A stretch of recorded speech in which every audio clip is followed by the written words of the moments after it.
Two Ornge ambulance helicopters serving Toronto are grounded because of a parts shortage. The critical care service activating its contingency plans to keep the important lifeline operating. Good evening. We're learning today a couple of aircraft vital to emergency response in the city are temporarily out of service. It comes as necessary maintenance on the helicopters is delayed over supply chain issues caused in part by U.S. tariffs. CTV's Queen's Park Bureau Chief Siobhan Morris joins us live with the details. Siobhan. Well, the maintenance being done is all very routine. What is the problem here is that slowdown, the difficulty getting parts because of those other factors. The chief aviation officer sent a memo to all Ornge staff this morning, obtained by CTV News, and in it he said that there was this issue that manufacturers are citing through their vendors, saying that they are having a hard time getting the raw materials to make parts, in part because of the war in Ukraine, as well as U.S. tariffs.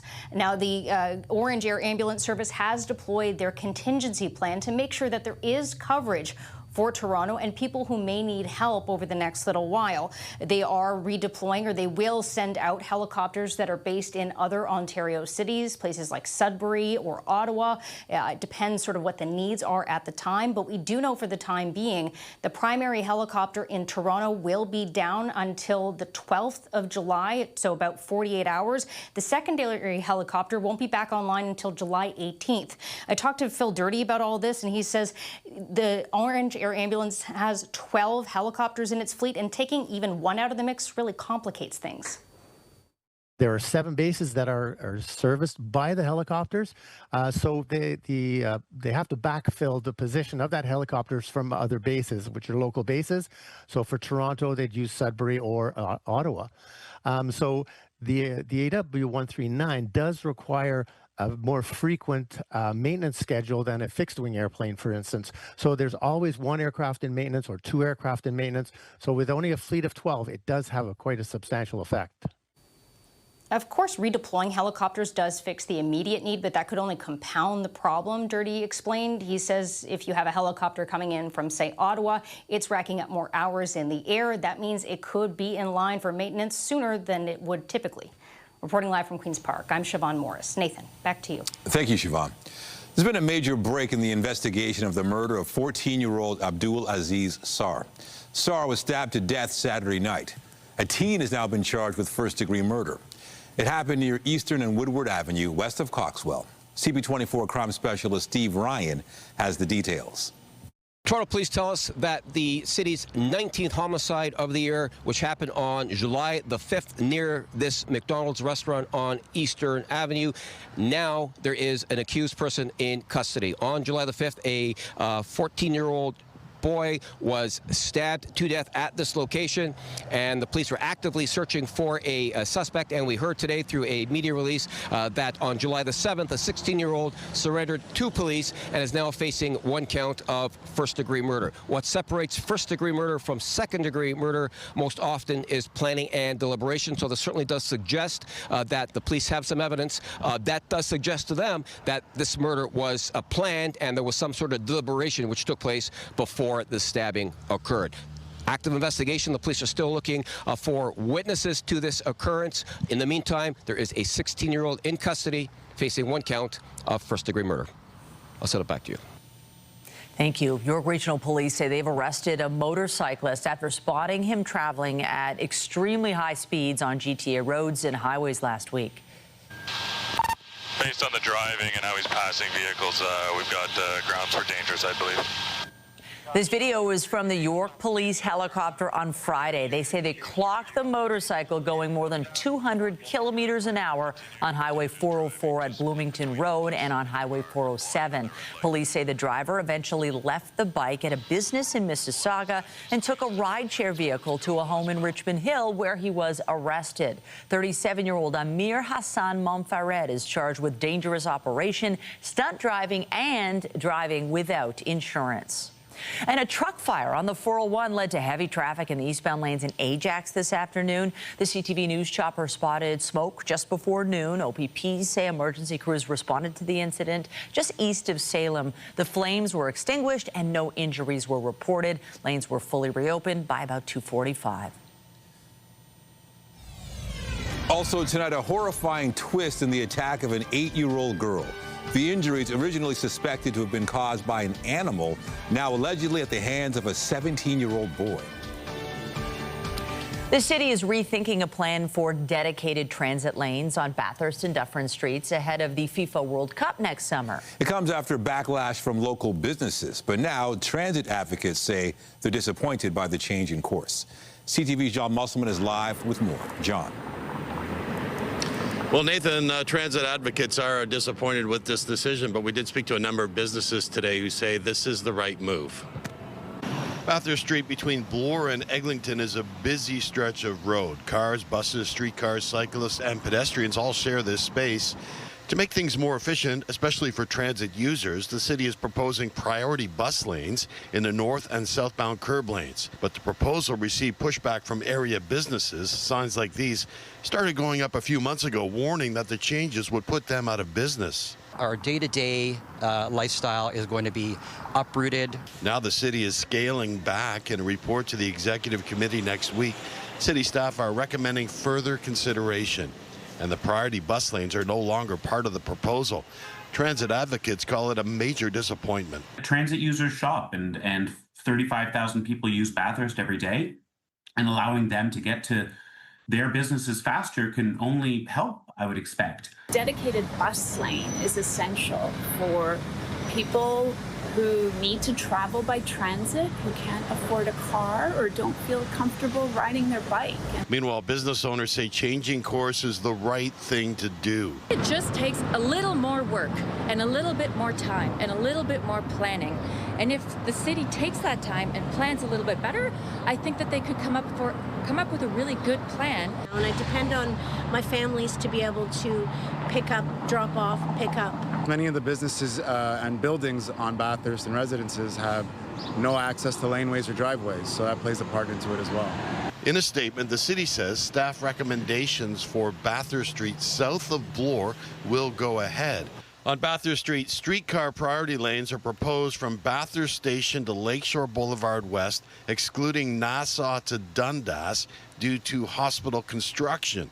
If approved, implementation will begin this fall and be completed before the FIFA World Cup in 2026. And the staff recommendations will go to the executive committee next week. Reporting live, I'm John Musselman. I'll send it back to you. Thank you, John. NDP leader Marit Stiles is speaking out over the government's recent takeover of 4 school boards, including the TDSB. The shift in control was the result of an investigation into their finances. But the opposition leader says the government needs to prioritize investing in education. CTV's Beth McDonnell joins us live with more. And Beth, the perspectives on this situation are deeply divided. That's for sure, Michelle. Tonight, the NDP calls the latest moves by the Ford government as a power grab and an attack on democracy, and it's leaving some trustees in a state of limbo. Matthias D. Dovidas is an elected TDSB school trustee. Yet go online and check his webpage, you'll see this banner which says the power of trustees now falls under the Minister of Education. His job no longer defined. Currently, we're being told not to respond directly to any parents and to forward them to a central email.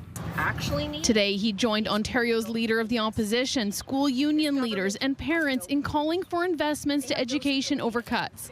There is some fear this could be a step to eliminating school trustees, which advocates here say are vital to navigate a large school system. Despite the fact that the TDSB balanced its budget and that the investigation found no evidence of financial mismanagement, the Ford government continues to place the blame on trustees rather than where it belongs, squarely on themselves.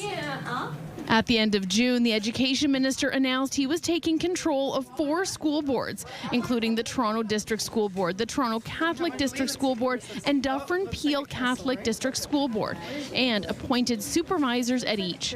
Writing in a statement to CTV News, "We are restoring accountability in Ontario's education system and putting all trustees on notice. Focus on your mandate or step aside." The NDP and Liberals have made their choice choice to defend trustees who abuse public funds and fail students. They protect broken boards and oppose accountability. While they fight to support out-of-touch school board trustees, we will fight for students, parents, and teachers.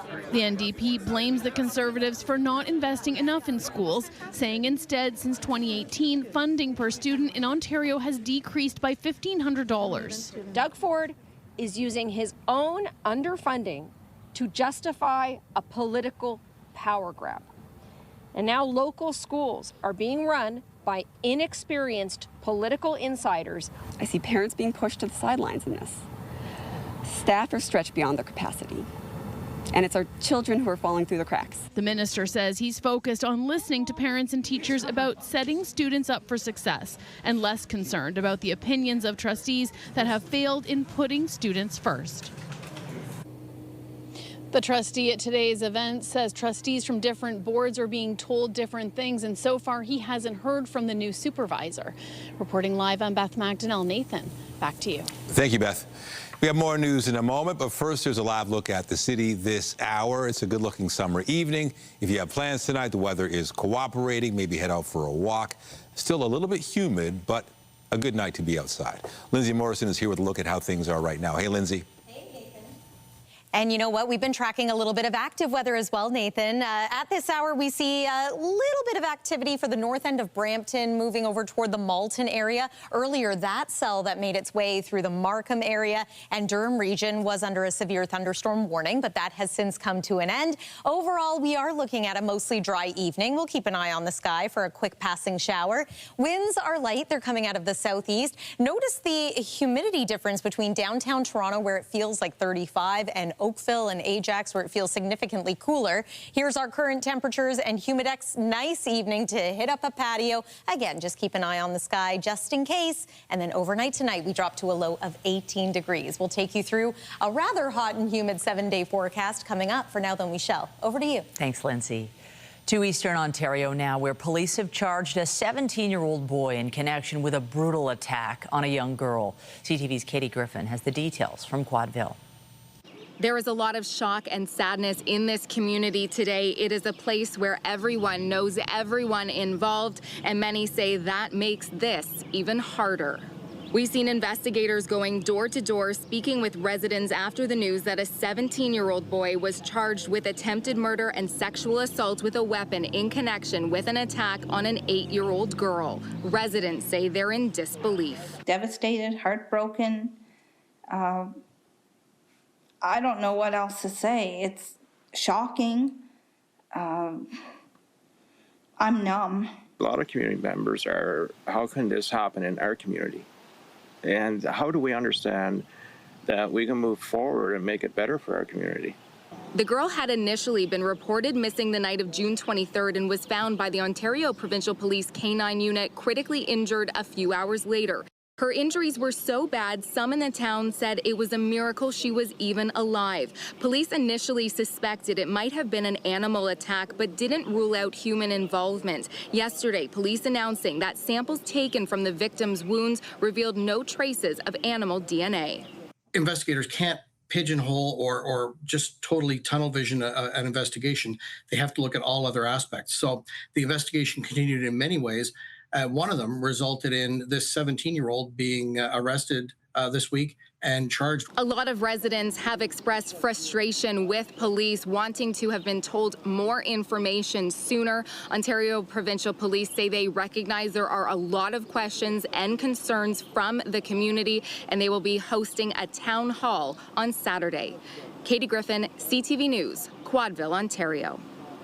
Just weeks after lifting a state of emergency, Manitoba's government is declaring a new one as wildfires threaten northern communities.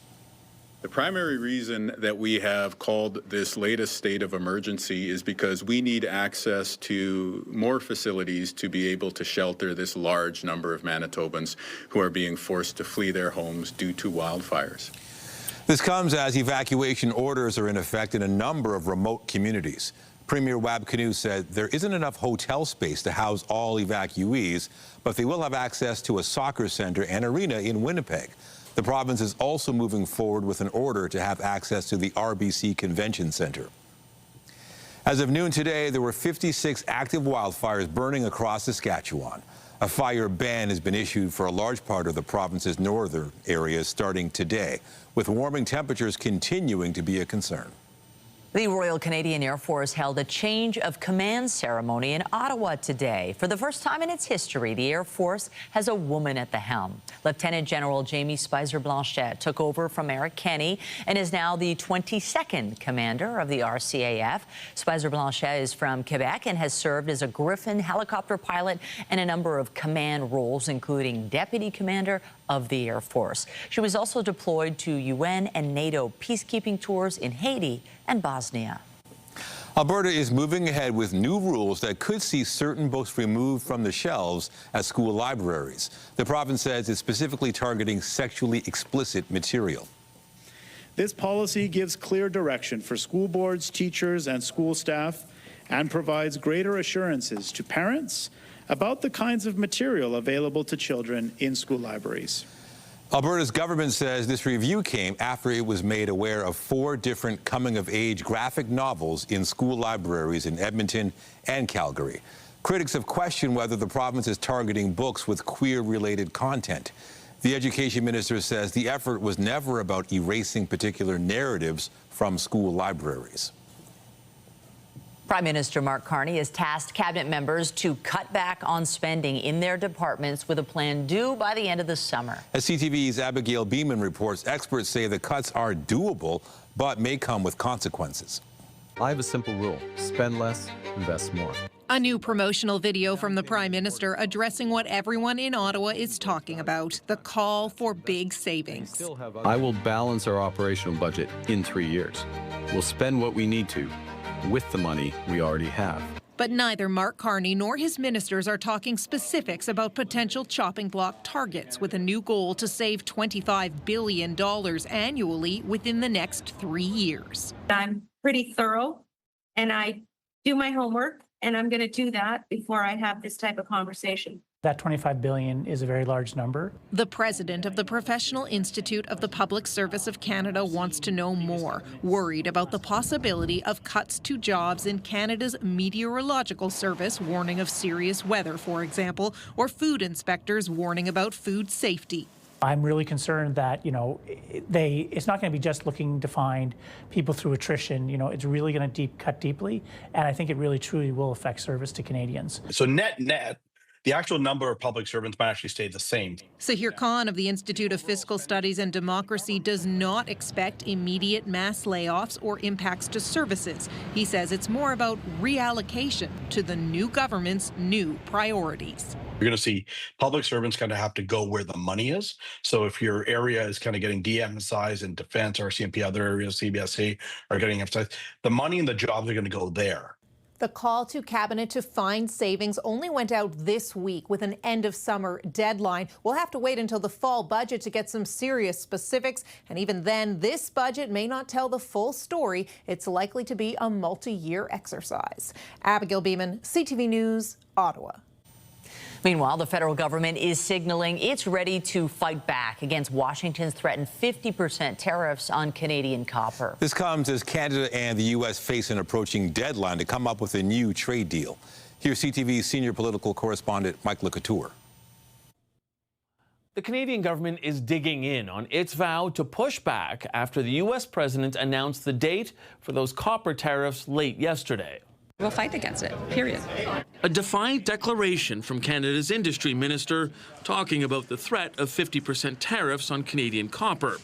While meeting the Vancouver Board of Trade, Melanie Joly said protecting jobs remains the government's focus in this trade war. We denounce these illegal tariffs, and we think that they're a direct attack against our workers and now on in the copper industry, and so we'll fight against them. While the fight continues on one front, negotiations also continue with the U.S. Today, the Foreign Affairs Minister said she believes a deal can get done before Canada's self-imposed deadline of July 21st. This is an effort that we are putting all our weight behind. I will say that we are still hopeful that an agreement can be achieved indeed. But what kind of agreement remains an open question for some trade experts. We're talking about a full-bore renegotiation of the trade agreement, then I don't think anyone thinks that can be done in the next 11 days. It is a hugely asymmetrical relationship. Deanna Horton should know. She helped negotiate the first North American Free Trade Agreement, and she believes Canada needs to buy some time to expand other trading partnerships. For every effort that is being made on trade diversification is something that will have to be implemented as quickly as possible, but these things all take time. It's part of why Minister Anand is in Malaysia right now, pushing to get a free trade deal with a bloc of 10 Southeast Asian nations. Mike Lecouteur, CTV News, Ottawa.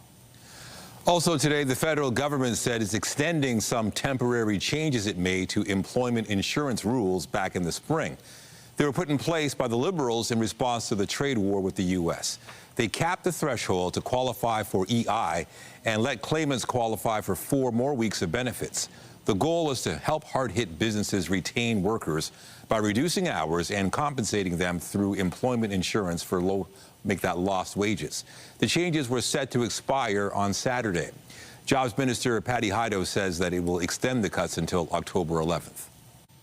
The death toll from flash flooding in central Texas is now confirmed at 120, and that number is expected to keep rising because more than 160 people are still missing, including 5 girls and a counselor from a summer camp along the Guadalupe River. Search team continue their work around the clock, sifting through wreckage.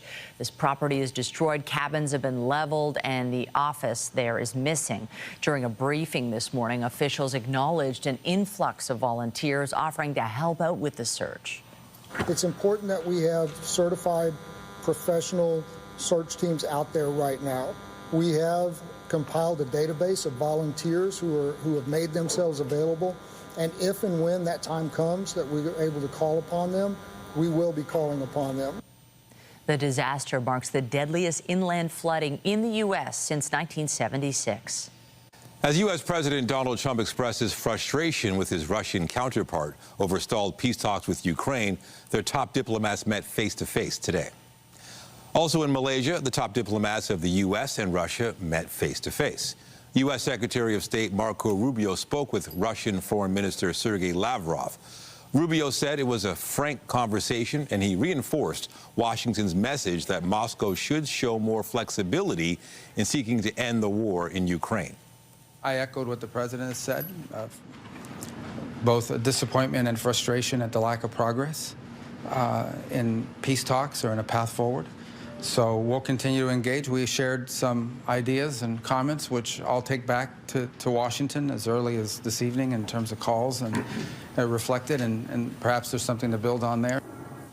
The meeting came after hundreds of Russian drones attacked Ukraine's capital overnight, killing 2 and injuring dozens. At least 34 Palestinians and 1 Israeli soldier were killed in Gaza today as hope for an imminent ceasefire fades yet again. At least 16 people, including a number of children, were killed at a medical clinic. That's according to a U.S. aid organization, which says the victims were waiting for nutritional supplements. The Israeli military says it was targeting a Hamas militant who took part in the October 7th attacks and expressed regret for any harm to civilians. Coming up with a little luck, the Hammer is getting a former Beatle.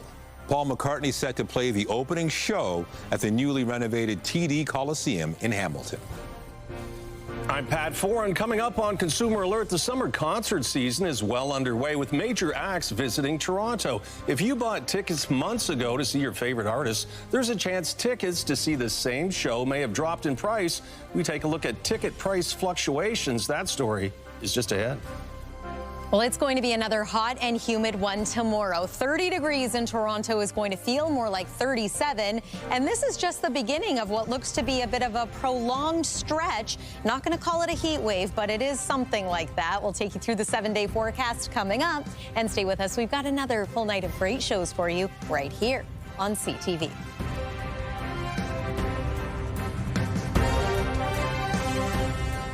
When you see it happen, send it to CTV News. Text 10400. from your screen to ours. Text 10400. If your favorite artist is coming to the city, you might want to be first in line to buy tickets to make sure you get a seat at the concert. But some music fans are finding out if they buy tickets early and prices drop, they could have purchased better seats for a lot less. Here's Pat Foran and Consumer Alert.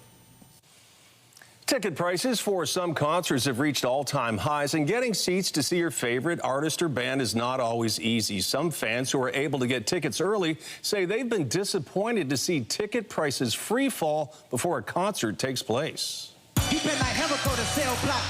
Kendrick Lamar brought his concert tour to Toronto last month, and fans were excited to see the Los Angeles rapper perform. They put on a great show, so I was very happy that I went. Brenda P. of Toronto was a big fan and wanted to be sure to see the concert, so the day the tickets went on sale, she bought 3 for just over $1,700. But as concert day approached, she noticed prices falling fast. I noticed that the tickets I bought, like the seats around, were significantly cheaper than what I purchased them for. So even better seats were going for much, much less. Leading up to the show, she noticed similar seats selling for almost $1,000 less. What exactly did I pay for with my money if you're going to price them much cheaper later on? She's like one of my all-time favorite artists. Kyle Dawson of Toronto is looking forward to seeing Kesha play later this month. He wanted to be sure to get tickets, so on the first day of sales, he bought 1 ticket for almost $600. But he says not long after, prices started falling. Shortly after I bought the ticket sales just plummeted in price. Leading up to the concert, Dawson says he could now get a similar seat for just $113. As a hardcore fan, I'm overpaying for what I could pay for now. I could pay for the same seat for a quarter of the price. We're starting to see a lot of artists going on the road with these ambitious tours, unable to fill all the seats. Music expert Alan Cross says it's a classic case of supply and demand. He says while some fans may want to blame Ticketmaster, he says the pricing structure is set by the artist, their manager, and the promoter. While it's impossible to know when the best time to buy tickets is, it also depends how badly you want to go. If it's a big show and you know it's going to be a sellout, well, then you have to participate in the original on sale.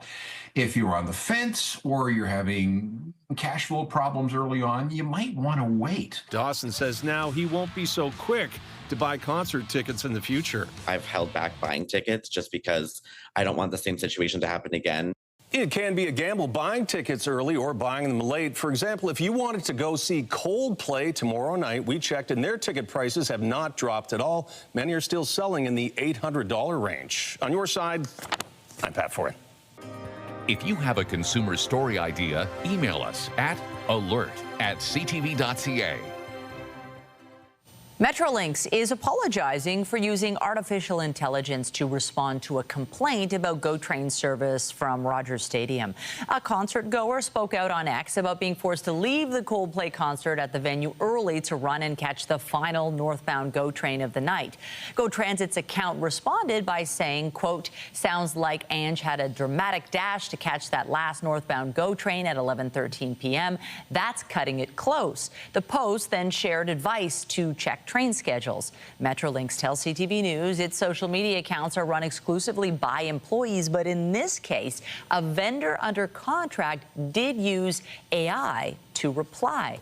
The transit agency went on to say, "We recognize that we did not meet our customer support standards, and we have provided clear direction to our vendor that AI cannot be used under any circumstances. We apologize for any confusion this might have caused our customers." Metrolinx also confirmed this evening it won't be adding more northbound trains to its late night schedule at Downsview Park GO.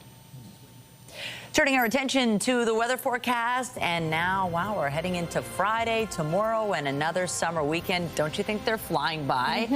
And fortunately, we've been getting a lot of heat. We're going to get some sun. I think there's a lot to like for everyone's plans. I think so. It's been a good run of really good warm weather. A bit of humidity, but overall, I'll take it. Yeah, so I was taking a look at just how many 30-degree days we've had so far in July, and I believe we're at 4 now. Today, we didn't quite make it to 30. It was 27 degrees, but wait until you see our 7-day forecast, because I think we're going to add to our 30-degree tally quite a few times over the next 7. First, though, let's take a look at what it looked like a little earlier this afternoon. This view from the CN Tower looking west as a little pop-up cell made its way to the downtown. It brought a bit of a downpour to some areas. We've also had active weather north of the city and then east of the city as well, over toward Markham, Pickering, and extending over toward Oshawa. That's an area that was under a severe thunderstorm warning. That has since come to an end.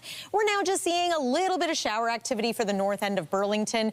We're drying out just about everywhere in the GTA. I have to say it, still a chance of a shower through these evening hours, but for the most part, you can enjoy a lovely summer evening in southern Ontario. Now, as we make our way into tomorrow, we are expecting some sunshine. Bit of an increase in cloud cover will also happen midday. Looks like the active weather for tomorrow is mainly going to be for southwest Ontario. Winds are over toward London and then along the north shore of Lake Erie as well. Heading into Saturday, a sunny day, hot and humid too. We will get to that. And then we're going to watch for some active weather moving in late in the day and then overnight into Sunday. Sunday has the potential to be a little bit unsettled. But here's the thing.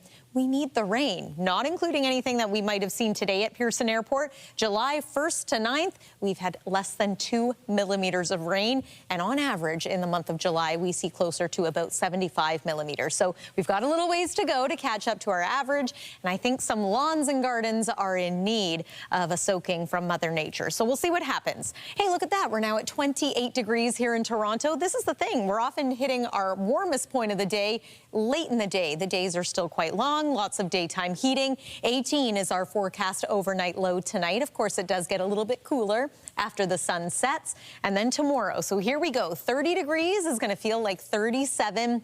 Humidity sticking around the next few days as well. Little snapshot of select cities across southern Ontario and what you can expect tomorrow. Some communities are going to remain in the upper 20s as opposed to climbing into the 30s, but it is going to feel into the 30s just about everywhere. There's the 7-day forecast, and yeah, worth pointing out that we're anticipating at this point we're going to come close to 30 degrees, maybe flirting with 30 pretty well every day into next week. So that's a prolonged temperature streak. We won't call it a heat wave yet because traditionally we need 3 consecutive days of 32 degrees or higher for it to be a heat wave. But this is still very hot and humid. The dog days of summer here in July. If you like heat, this one's for you. Nathan, I'll send it back over to you.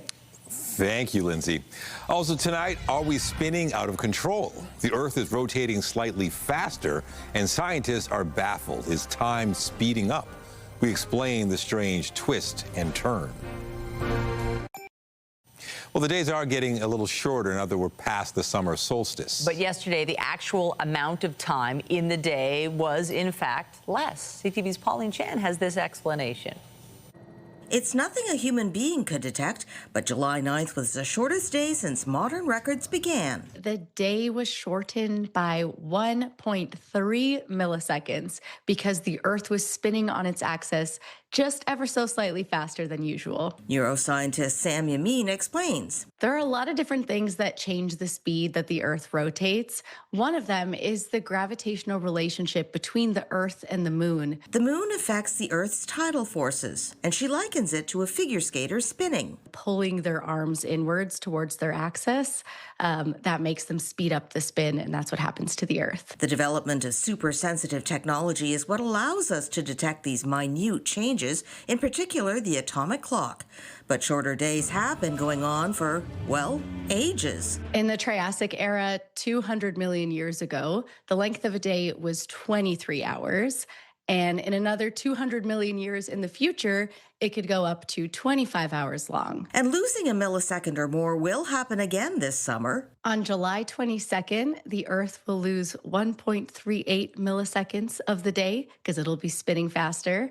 And a similar thing on August 5th. The day will be shortened by 1.51 milliseconds. Yamin says Earth-based measurements like sea levels, tidal forces, and satellite data help scientists predict these minuscule changes.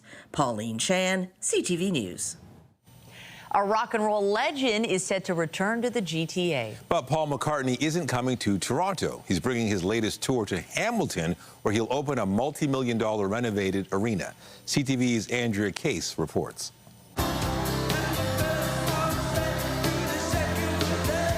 Paul McCartney is getting back to the GTA. He's bringing his Got Back tour to Hamilton and the newly named TD Coliseum. Originally opened in 1985, Hamilton's Cop Coliseum, then renamed First Ontario Centre in 2014, has undergone a $290 million renovation. Kelly Hayes attended a McCartney concert in Toronto in 2011 with her dad, a rabid Beatles fan. The night after the show, they heard the icon was leaving town through a private hangar at Pearson Airport. 20 minutes later, his bus pulled up. Security separated the real fans from the professional autograph seekers. Then they were asking questions, and they had asked my dad a question. I think they asked him what was the first song on the White Album. Him being so nervous, blanked. So they moved along and didn't pick him. And then I started crying, saying, please, please, please, I have my sign from last night. And the security guard let us go. No pictures were allowed, but he was signing autographs. I ripped off a little piece of my sign and asked him if he could draw me a peace sign. It's a Paul McCartney original she now has on the back of her neck. Initially didn't want me to get a tattoo. He has 2 dates in Montreal on this tour. As for the Hamilton show, are you going to go? Tickets for Sir Paul McCartney in Hamilton's TD Coliseum go on sale on July 18th at 10 a.m. I think the music is timeless, and even if it's something that you're not super familiar with, you know, it's influenced so much of the music that we have today as well. For me, growing up, it was just such a nice connection with my dad, so I think the fact that he's coming back, maybe people will have the opportunity to go with their families or parents and things like that, and it's such a real part of rock and roll history, so I definitely recommend going. Andrea Case, CTV News. After the break, the Canadian government is reimbursing car dealers for millions in electric vehicle rebates paid prior to the program being shut down, and signaling a renewed rebate program could be in the works. The update just ahead. So there's always one aircraft in maintenance or 2 aircraft in maintenance. So with only a fleet of 12, it does have quite a substantial effect. Updating our top stories, 2 Ornge ambulance helicopters serving Toronto are grounded because of a parts shortage. Contingency plans are in effect to keep the important lifeline operating. Those plans include dispatching helicopters from other bases and boosting resources on the ground. Toronto police say they've made an arrest in the fatal stabbing of a 14-year-old boy over the weekend. Abdulaziz Sar was found with injuries after the incident at a fast food restaurant near Eastern and Woodward Avenues in the Beach, but he did not survive. Investigators say a 16-year-old boy turned himself in on Monday, and he has been charged with first-degree murder. I depend on my families to be able to pick up, drop off. Dedicated bus lane is essential. And the city is rethinking a plan to build dedicated transit lanes north of Bloor on Bathurst and Dufferin. Business owners on those streets say changing course is the right thing to do, and they'd suffer if customers and deliveries didn't have curb lane access. Transit advocates call the scaled-back plan a disappointment. Remember to keep up to date day and night at ctvnewstoronto.ca and by downloading the CTV News app. And if you have a news tip, photos, or video of breaking news, let us know. The company that makes Nutella is buying the company that makes Frosted Flakes. B&M Bloomberg's Marella Fernandez has more on the deal and other business headlines. Call it a sweet deal. The Italian company Ferrero is buying the American company WK Kellogg. The Ferrero Group will pay more than $3 billion U.S. to try and expand its presence in North America. Ferrero owns Nutella, O. Henry, and Kinder. And with this deal, will add cereals like Rice Krispies and Fruit Loops to its roster. News of the deal sent Kellogg shares up 30% during the trading day. And here's how the day ended. The Canadian dollar is up to 73.13. West Texas Intermediate is up $1.50 to 66.88. Our fix on Western Canadian Select has it up to 56.38. And the TSX shot up another 109 points to 27,082. Those are your business headlines. I'm Marella Fernandez. The Business Report is brought to you by Canadian Western Bank, the bank built for business. Ottawa is stepping in to help car dealerships forced to pay EV rebates out of their own pockets. CTV News has learned help is on the way after the program was abruptly stopped in January. That's when it was apparently overwhelmed by Tesla claims. CTV's Adrian Gobriel explains. A controversy that began following an electric sales weekend. This has been a 6-month hardship for small independent dealerships across the country that have been owed $11 million by Transport Canada. On Friday, January 10th, car dealerships across the country received this email from Transport Canada saying in part, due to the high uptake, the EV rebate program will be paused in a few weeks. That weekend, a handful of Tesla locations across Canada reported the sale of 8,600 vehicles, amounting to $43 million in taxpayer-funded rebates. By that Monday, the federal program was closed. Dealers paid out money to customers with the commitment to the Government of Canada that the dealers would then be reimbursed. CTV News has spoken with some of the 200 independent dealers across the country who are out of pocket a combined $11 million, some asking that we hide their identity to protect their business. In my case, we're talking over $400,000 loss. Huge impact. Following a months-long investigation, Can't say anything. You can't say anything at all? CTV News has now learned that Transport Canada will allow all car dealers, including Tesla, to submit any historical rebates that were paid out to customers before the program was abruptly closed in January, sending out this email informing dealerships of a webinar this coming Friday and Tuesday outlining an important update.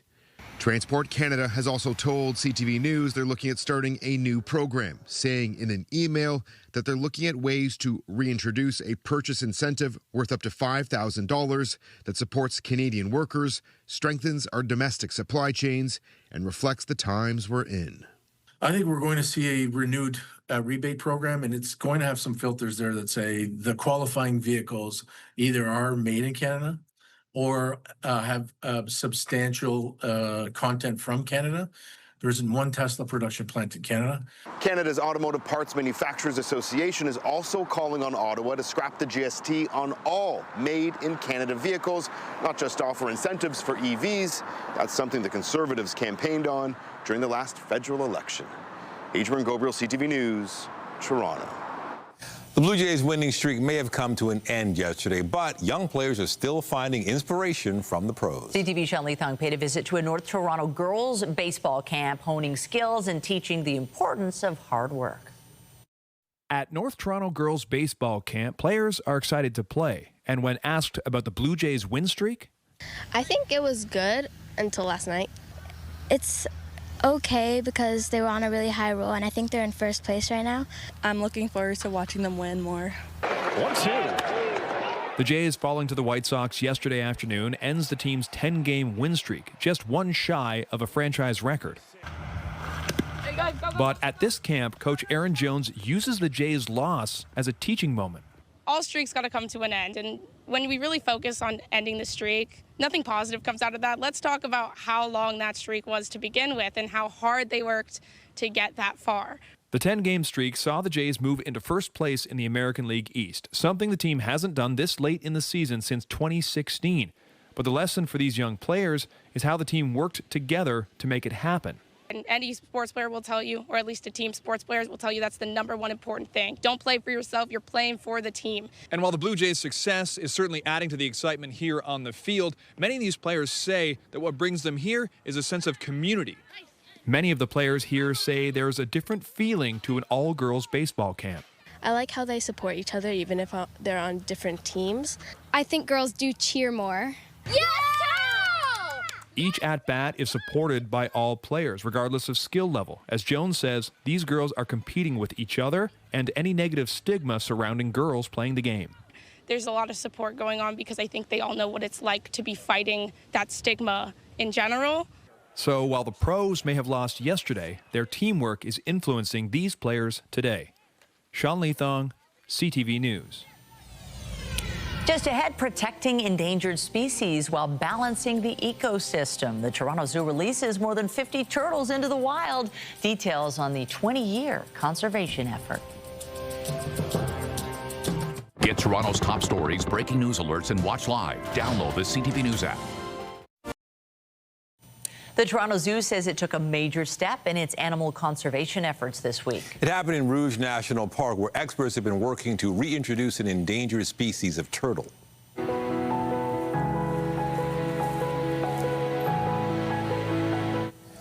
The zoo says it released 52 more Blandings turtles in the park.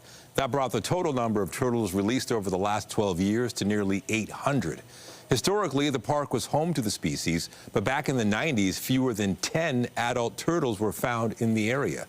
The Toronto Zoo says its efforts are part of a 20-year commitment to help the species survive and recover. They're doing amazingly well. Oh, with the how sweet is that? And they're so cute. I hope they like their new digs, and I hope the weather cooperates for them. Yeah, it should for the most part. You know, we've been keeping an eye on the satellite and radar this evening just for the chance of a little shower. Look at that, just a tiny bit of activity in the Burlington area. Otherwise, we're also looking at just a little bit of virga. It's not actually rain that's falling. So pretty nice night tonight, and then waking up tomorrow morning. Look at that, already about 20 degrees by 7 a.m.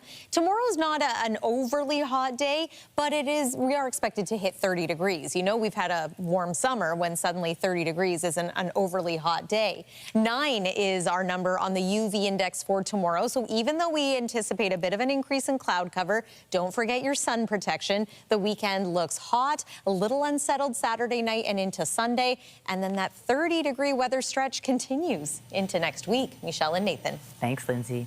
That's it for us, but be sure to join Omar Sachedina tonight at 11 for CTV National News, followed by Zarada Allman with your next local newscast at 11:30. In the meantime, our coverage continues anytime on CP24 and at ctvnewstoronto.ca. For Lindsay Morrison and the whole team here, thanks for watching and have a wonderful night.